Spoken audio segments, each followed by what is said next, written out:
નમસ્કાર ખેડૂત મિત્રો, આર્યમાન ગીર ગૌશાળા વતી હું આપનું હાર્દિક સ્વાગત કરું છું। આજે અમે સુરેન્દ્રનગર જિલ્લાની અંદર મૂળી તાલુકામાં સિદ્ધસર ગામે એક ખેડૂત મિત્રના ખેતરે આવ્યા છીએ કે જેમણે પોતાના ખેતરની અંદર આર્યમાન મિક્સ ખોળ દાણાદાર ખાતરનો ઉપયોગ કરેલો।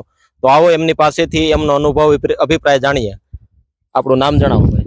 નામ છે અશોકભાઈ જયસિંહભાઈ ભોળકિયા, ગામ સિદ્ધસર। અને તમે કયું ખાતર વાપર્યું હતું આર્યમાનનું? આર્યમાનનું મિક્સ ખાતર કોણ મિક્સ ખોળ દાણાદાર ખાતર વાપર્યું હતું, તમને કેવો લાભ અને ફાયદો જોવા મળ્યો?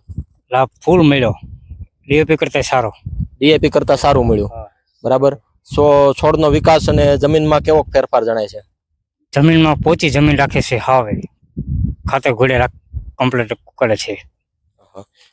તમે મિત્રો જોઈ શકો છો એમના છોડની અંદર કપાસની અંદર ખૂબ જ સરસ એવો ફાલ આવેલો છે, ફ્લાવરિંગ બહુ સારું છે અને સાથે સાથે જીંડવાની બેઠક પણ ખૂબ જ સારી છે।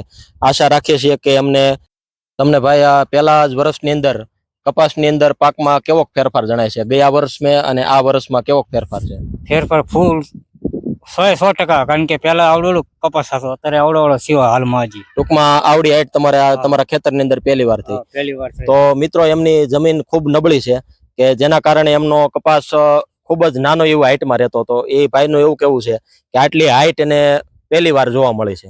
ખૂબ જ સારું એવું ઉત્પાદન મળે। ધન્યવાદ। જય ગૌ માતા।